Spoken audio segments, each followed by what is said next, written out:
Senhores, vamos dar continuidade ao nosso assunto de dilatação térmica e hoje nós vamos concluir esse assunto com a dilatação volumétrica. Só para fazer um resumo rápido, nas aulas anteriores nós falamos sobre a dilatação linear e a dilatação superficial. A dilatação linear é um comprimento. É isso aqui, ó. A gente trabalha só com comprimento, só com uma dimensão. É uma linear de linha, né? É um comprimento. A dilatação superficial são duas dimensões. Então vai ficar esse comprimento mais essa altura. Base vezes altura é a superficial, quer dizer, é a área. E a dilatação volumétrica, ela vai envolver três dimensões. É o sólido, que é a base, a largura e a altura. Tá certo? Então aqui no desenho eu fiz um cubo. Um cubo de três dimensões, né? Tá em três dimensões aqui. Esse cubo tem um volume inicial e tem uma temperatura inicial. Então, V0 é o volume inicial. θ0 é a temperatura inicial. Esse cubo ele vai receber calor com uma temperatura θ. Então, ele vai receber calor, ele vai chegar a um volume, que é um volume final. Então, esse volume final envolve essa parte amarela mais o volume inicial. Então, tá aqui, olha. Esse volume final aqui, ele envolve quem? Ele envolve o volume inicial mais essa parte amarela, quem é? Que é justamente a variação da dilatação volumétrica. Foi o que aumentou dessa dilatação. Então eu coloquei aqui, ó, quem é a variação da dilatação volumétrica? É o volume final menos o volume inicial. Que é o volume final menos o volume inicial, tem essa parte amarela aqui, ó. Mas quem é o volume final? Então isso aqui passa para cá e soma tudo, ó. Então o volume final é o volume inicial mais a variação da dilatação volumétrica. Bem, a fórmula da dilatação volumétrica, ela segue o mesmo raciocínio das outras dilatações, ou seja, da dilatação linear e da dilatação superficial.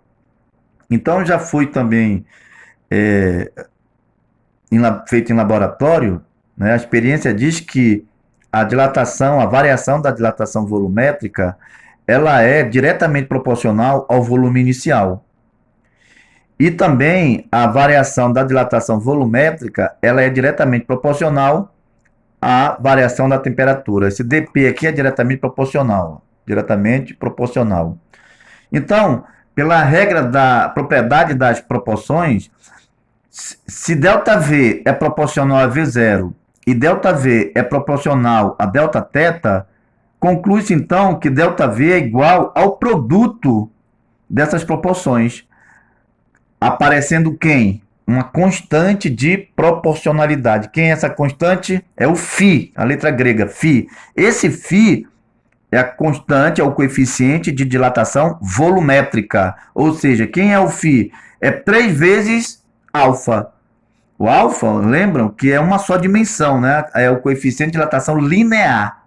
Então, a volumétrica é 3 alfa. Lembram-se que eu falei que a dilatação, o coeficiente de dilatação superficial, quem é?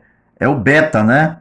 Então, beta, aqui letra grega, beta, quem é? É 2 vezes alfa, porque são duas dimensões, né? O coeficiente de dilatação superficial é 2 vezes o coeficiente de dilatação linear. E o coeficiente de dilatação volumétrica é 3 vezes, porque são 3 dimensões, do coeficiente de dilatação linear, porque envolve a base, a largura e a altura.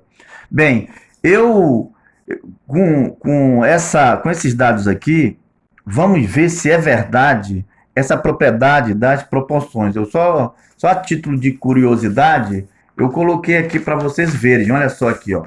Só que aqui eu coloquei para vocês ficarem terem uma compreensão mais adequada sobre essa regra de proporcionalidade, quando é diretamente proporcional, eu coloquei aqui, olha, se a variação da dilatação linear podia ser a dilatação da variação superficial ou volumétrica, eu coloquei linear para ficar mais fácil o nosso entendimento. Então aqui, se a variação da dilatação linear ela é proporcional ao comprimento inicial e a variação da dilatação linear também é proporcional à variação da temperatura, então a variação da dilatação linear é o produto dessas duas grandezas, L0 vezes a variação da temperatura. Só que aí acrescenta quem? Uma constante de proporcionalidade, que aqui no caso, como eu já falei, é o coeficiente de dilatação linear. Vamos ver se isso é verdade. Vamos colocar números para a gente entender isso aqui, ó. Vamos dizer que a variação da dilatação linear é 1 sobre 2. É meio, né? 1 sobre 2 é meio. Então, meio é proporcional a 2 quartos. Meio é proporcional a 3 sextos. Então, pela propriedade das proporções, nós temos o seguinte. Se 1 meio é proporcional a 2 quartos e 1 meio é proporcional a 3 sextos, então 1 meio é o produto de 2 quartos com 3 sextos. Está aqui, ó, produto de 2 quartos vezes 3 sextos. Só que quando há esse produto, quem aparece aí? É a constante de proporcionalidade. Então, vamos resolver isso aqui. Então, aqui vai ficar 1 meio é igual 2 vezes 3, 6. 4 vezes 6. Podia colocar 24, mas eu não vou fazer porque já pode eliminar aqui, ó. Fica mais fácil você visualizar. Então, 2 vezes 3 é 6. 4 vezes 6. Então, 6 dividido por 6, quem é? 1. Então, repetindo, 1 sobre 2, tá aqui, ó, é igual a alfa. 6 por 6 dá 1. Sobrou o 4. Então, 1 sobre 2 é igual a constante de proporcionalidade vezes 1 quarto. Esse 4, ele está dividindo, passa para cá multiplicando. Está aqui, ó, 4 vezes 1 sobre 2, que é igual a alfa. Então, quem é alfa?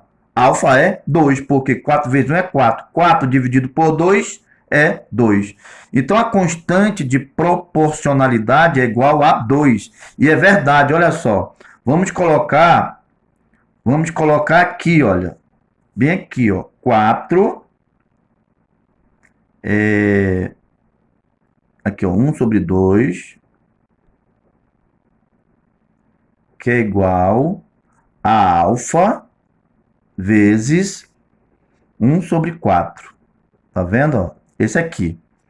1 sobre 2 é igual a alfa, que é a constante, vezes 1 sobre 4. Mas quanto deu a constante? 2. Então eu coloco no lugar do alfa aqui, ó. Então, vou colocar 1 sobre 2, que é igual a 2, vezes 1 sobre 4. Então, olha só, 2 vezes 1 é 2.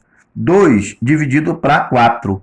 Então, 1 sobre 2 é igual a 2 dividido para 4. A gente sabe que 1 sobre 2 é igual a 2 sobre 4, proporcionalmente, porque se eu simplificar essa fração aqui por 2, vai dar 2 por 2 dá 1 e 4 por 2 dá 2. Então, 1 meio é igual a 1 meio.